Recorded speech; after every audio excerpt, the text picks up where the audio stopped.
And as the American dream collapses, thousands of miles away in China, the Chinese dream is in peril as well. Xi Jinping's dream of rejuvenation and prosperity. Guess what? It is facing a dire threat from the Wuhan virus. A few days back, one report said that since the 1st of January, this angel of death killed over 60,000 people. And now new figures have emerged. They say over 13,000 more people died of this virus last week. I repeat, 13,000 deaths in just 7 days. Who were these people?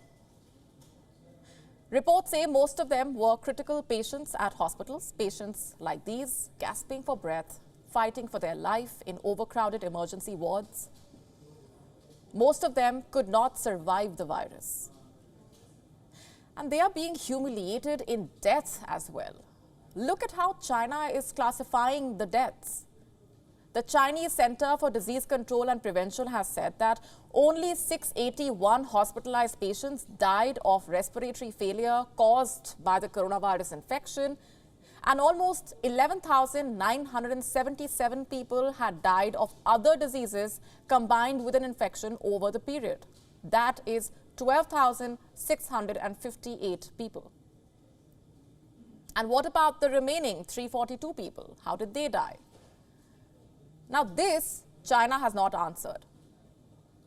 But it has offered some other figures. Figures like these. China says that 80% of its population has had COVID-19.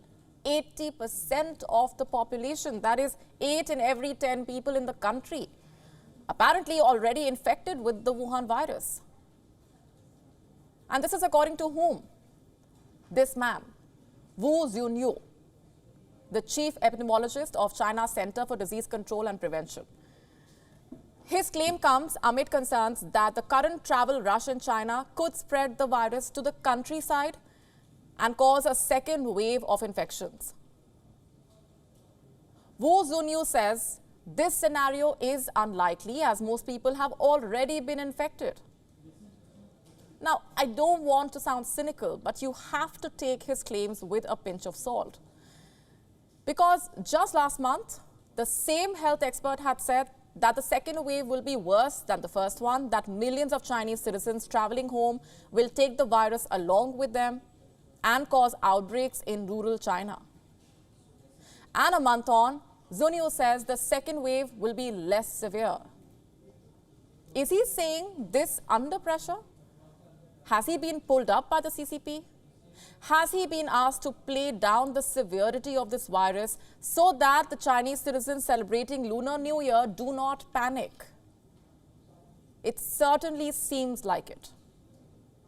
Because the celebrations are in full swing this time, look at these images. They are from Hong Kong.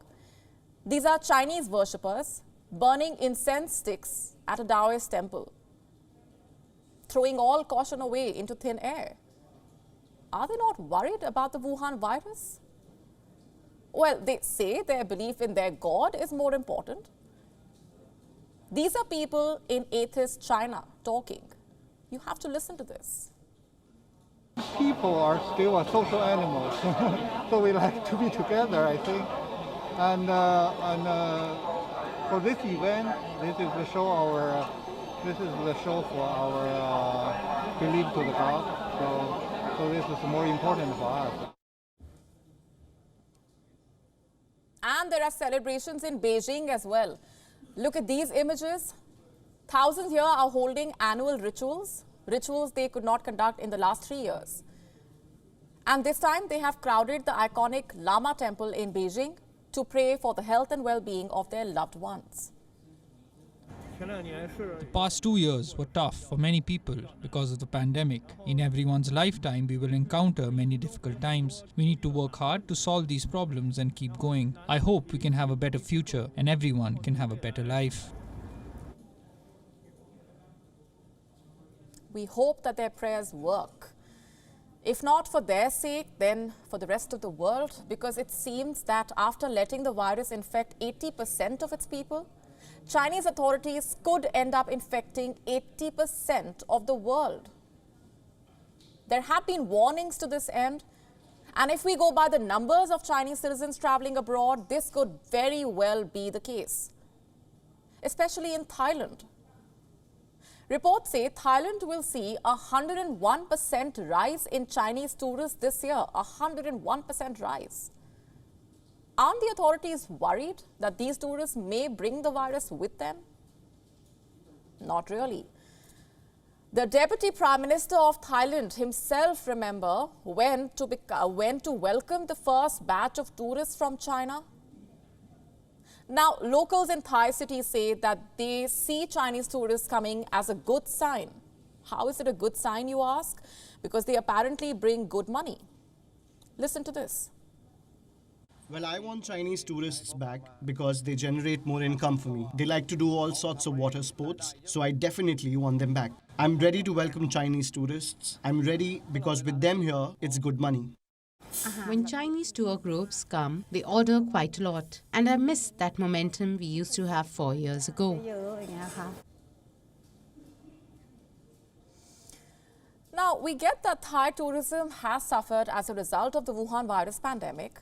But to say that the Chinese bring good money and hence should be allowed to enter Thailand is problematic to say the least. This virus is unpredictable. It keeps evolving, keeps mutating into lethal variants. The ongoing spike in China proves this. Now that Chinese tourists are traveling abroad, there is no saying how many of them are taking the virus along with them. WION now available in your country. Download the app now. Get all the news on the move.